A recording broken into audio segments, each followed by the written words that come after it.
کئی ویڈیوز میں مرزے نے بار بار ایک جھوٹ بولا ہے کہ خوارج کے جنازے سیدنا علی رضی اللہ تعالیٰ عنہ نے خود پڑھائے تھے، حالانکہ اس بات کا کسی کتاب میں کوئی ثبوت نہیں، لیکن مرزا اب تک اپنے جھوٹ پر اڑا ہوا ہے۔ مرزے کی ایک تازہ ویڈیو سامنے آئی ہے، اس میں بھی مرزے نے اپنے اس جھوٹ کا ناکام دفاع کرنے کی کوشش کی ہے۔ لوگ پوچھتے ہیں جی انجینئر صاحب نے کہا کہ جی خوارج کے جنازے مولا علی نے پڑھائے۔ بھئی مسلمان کا جنازہ ہوتا ہے، پہلے خوارج کو کافر ثابت کرو پھر اگلی بات کرو۔ مولا علی خود انہیں مسلمان سمجھ رہے ہیں، کیونکہ وہ کہہ رہے ہیں نہ وہ کافر ہیں نہ وہ منافق ہیں، تو مسلمان ہوئے۔ ثابت کرنا ضروری نہیں ہوتا، ثابت کرنا ضروری نہیں ہوتا، ثابت کرنا ضروری نہیں ہوتا، ثابت کرنا ضروری نہیں ہوتا۔ کوئی شخص ثابت کر سکتا ہے کہ 1,00,000 سے زیادہ صحابہ تھے، ان سب کا جنازہ کس کس بندے نے پڑھایا؟ کوئی ڈیٹا نہیں ہے، لیکن ہم مانتے ہیں کہ مسلمان تھے، جنازہ ہوا تھا، کسی نے پڑھایا ہوگا۔ یہاں مرزے نے بات کو خلط ملط کرنے کی کوشش کی ہے۔ اگر مرزا یہ کہتا نا کہ خوارج چونکہ مسلمان تھے تو ان کا جنازہ ہوا ہوگا، کسی نے پڑھایا ہوگا، تو یہ کوئی اتنی بڑی بات نہیں تھی، لیکن مرزے نے کہا خوارج کے جنازے سیدنا علی رضی اللہ تعالیٰ عنہ نے خود پڑھائے۔ جب مرزے نے نام لے کر تعیین کر دی، اب مرزے کو ثابت کرنا پڑے گا۔ مرزے کا دعویٰ کچھ ہے اور دلیل کچھ پیش کر رہا ہے۔ صحابہ کرام رضی اللہ تعالیٰ عنہ میں ہر صحابی کے لیے یہ ثابت نہیں کیا جا سکتا کہ کس صحابی کا جنازہ کس نے پڑھایا تھا۔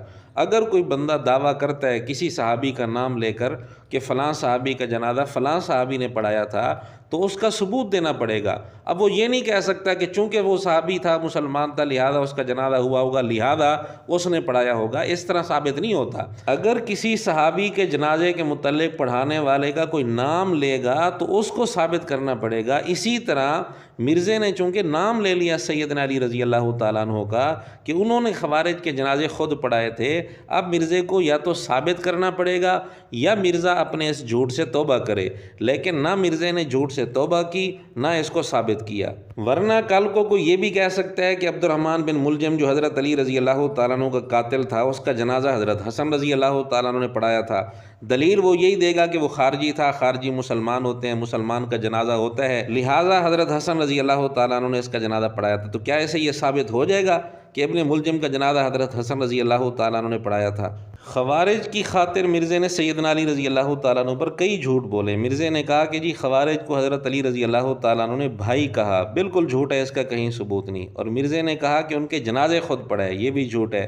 مرزے نے کہا کہ ان کو دفن بھی خود کیا اپنے ہاتھوں سے، یہ بھی بالکل جھوٹ ہے، کہیں اس کا ثبوت نہیں ہے۔ جو مولا علی کے ماننے والے ہیں وہ بات سمجھ لیں، مولا علی نے خوارج جنہوں نے مولا علی کو کافر کہا، مولا علی نے ان کے جنازے خود پڑھائے اور کہا یہ میرے بھائی تھے، بگوڑے ہو گئے، میں ان کو مسلمان ہی سمجھتا ہوں۔ اپنے ہاتھوں سے دفن کیا، ان کی عورتوں کو لونڈیاں نہیں بنایا۔ سیدنا علی رضی اللہ تعالیٰ عنہ کا خوارج کو بھائی کہنا، خوارج کے جنازے خود پڑھانا، خوارج کو اپنے ہاتھوں سے دفن کرنا، یہ تینوں باتیں جھوٹ ہیں۔ مرزا اب تک ان جھوٹوں پر قائم ہے، نہ ثبوت پیش کیا نہ توبہ کی۔ اسی طرح مرزے نے ایک اور جھوٹ بولا ہے کہ سیدنا حسن رضی اللہ تعالیٰ عنہ کا جنازہ مروان نے پڑھایا تھا۔ ایویں کولوں بنا دو۔ اور بھئی مروان نے اگر حضرت حسن کا جنازہ پڑھایا تو اس کا کیا مطلب ہے حضرت حسن کی یہ خواہش تھی؟ بھئی حاکم وقت تھا، اس وقت جھگڑا ہوا، حسین ابن علی کی خواہش تھی کہ وہ پڑھاتے، بنو ہاشم کی بھی، لیکن وہ جھگڑے کو وائڈ کرنے کے لیے پھر ان کا ٹھیک ہے یار حکمران ہی پڑھائیں۔ حالانکہ کتابی دنیا میں اس کا کوئی ثبوت نہیں ملتا کہ سیدنا حسن رضی اللہ تعالیٰ عنہ کو جنازہ مروان نے پڑھایا ہو۔ ہاں کسی فلم کے اندر کوئی سین اس طرح کا فلمایا گیا وہ الگ بات ہے۔ مرزا رٹ تو لگاتا ہے بکش کی، لیکن باتیں وہ کرتا ہے جن کا ثبوت کتابی دنیا کے اندر کہیں نہیں ملتا۔